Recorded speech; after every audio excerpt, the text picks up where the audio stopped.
Hey everyone, welcome back to my channel. So today I have stumbled on something so cool that I just wanted to share that with you. I thought it would be a great idea. I wasn't really thinking about, I wasn't even planning to even shoot any video today because I haven't been feeling well and I just wanted to recover my voice. But today I just want to share this with you because it's an important discovery. Most YouTubers will say that F-Log 2 doesn't really have a log profile for Davinci, and they'll often just recommend you with custom LUTs. But guess what? I have found that you can use RedLogFilm to expose your F-Log 2 footage without losing the dynamic range. And it is so good. It even works better than the F-Log format or profile. If you haven't really seen my video with the F-Log 2 secrets for XH2S, make sure you check that video out. In that video, I talk about RedLogFilm and how I use it for the input gamma for the exposure, but Apple's log really worked very well. I also go into details in terms of how you expose your footage, and so it's important to check that video out before coming to this one. But before we begin, don't forget to like, subscribe, hit that bell notification because I've got a lot of energy here. I mean, this year I aim to explore my camera more and provide you with insights in terms of how best to kind of manage your budget for cameras and also explore some cinematography journey. But anyways, let's crack on. Let's jump on to what I want to talk about today. Today, I use my daughter's Barbie doll as my test subject, don't laugh. This doll provides a good contrast and it helps me evaluate my exposure during post-production. That's why I'm using it. I also use Sigma 18-35 zoom lens with Finger Pro 3 adapter. And finally, I made sure that my exposure could handle both dark and bright areas of my footage in F-Log 2 by turning on the Zebra and the F-Log View Assist feature. If you haven't seen my previous video, check that out. I go into great details as well. It's in the description below. Check that out. Make sure that you really get it before you come to this video because it's important.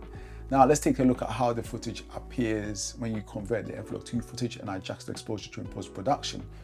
And the craziest part is that I haven't even fully corrected or graded my footage. It's just using Apple's log as the gamma. So what exactly is happening? Why is this so good? Why does F-Log 2 work so well with Apple's log? Well, the answer lies in the Apple's log and F-Log 2's documentation. Here's the thing. Apple's log uses Reg 2020 color space, which coincidentally matches F-Log 2's color space. You can basically verify this by comparing that with the CIE chromaticity coordinates. It is the same. There is no difference. They use the standard broadcasting range. Well, the documentation on Fuji doesn't really explicitly highlight what the luminance is doing and how it works with the color space, but maybe I'm not smart enough to understand it. Maybe I'm not sure. But Apple's log actually gives you a bit of a view, and it goes into kind of good details. So I'm going to provide you with some examples of how it works using the Apple's formula. Imagine you're shooting a video with your lens, with your camera lens, and you capture the light from the scene, and it normally has primary colors like red, green, and blue. Now, with that formula, the camera figures out how bright the scene is overall, which is the Y, by considering the mixtures of primary colors through a weighted average. So it just weighs them out. It also looks at the differences between the blue and the red parts of that image, and then it calculates the brightness to understand how much details is in there, which is the CB and the CR. In a nutshell, this helps the camera to then interpret the colors and the brightness of that scene it is capturing. Basically, it ensures that the resultant image of that footage reflects the true characteristics of the scene in the log format with good enough dynamic range so that you can just adjust it during post-production. And so I thought, if it works for Apple, then surely it must work for Fuji because they're using the same color space, right? That's my logic, right? So that's what I did. And now let's deep dive into Davinci to see how it looks like in action. In Davinci Resolve, I switched the input gamma into Apple's log. So that's what I did, and you can immediately see the results. Next, I checked out the scopes to see how well the RGB and the luminance channels work together. I looked at the luminance waveforms and RGB parade. The waveforms basically shows the brightness values of each color from left to right. It also helps us to, see the brightness and how well it's balanced with the colors in that footage. A well-balanced footage will usually have less separation between the RGB and the brightness. So the brightness and the luminance will be around in the middle of each RGB channel. Now, just by looking at the luminance alone in the waveform, you can just tell that it's correctly converted because the details in that waveform or parade hasn't crashed. This means that the darker areas of that footage are not below 0 and the brighter areas are not above the 1023 or the 10-bit range. Even better, it's below the 896 within the range of the 8%, which means that the footage is not clipping or overexposed. And the same goes for the RGB channels since they both match as well.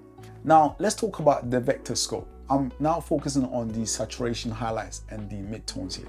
Anything above the 75% range is oversaturated for broadcasting, which means that anything above the boundary or outside the boundary of the squares in that vector scope, it doesn't really comply with Rec 709 broadcasting channel. So it's important to turn your extent on to see the range or the level is at, if it's close or if it's way beyond that legal limit. Finally, I also isolated the skin tones to show you how well balanced the colors, the highlights, and the midtones look in that footage. And it looks, it's all the tick boxes, to be fair with you.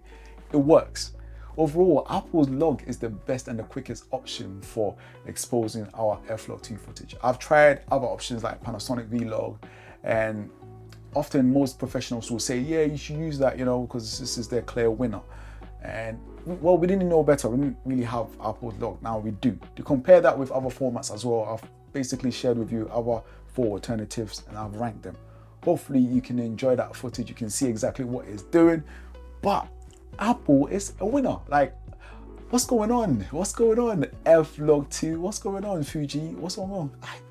Davinci, why are you not giving us what we need? But you know what?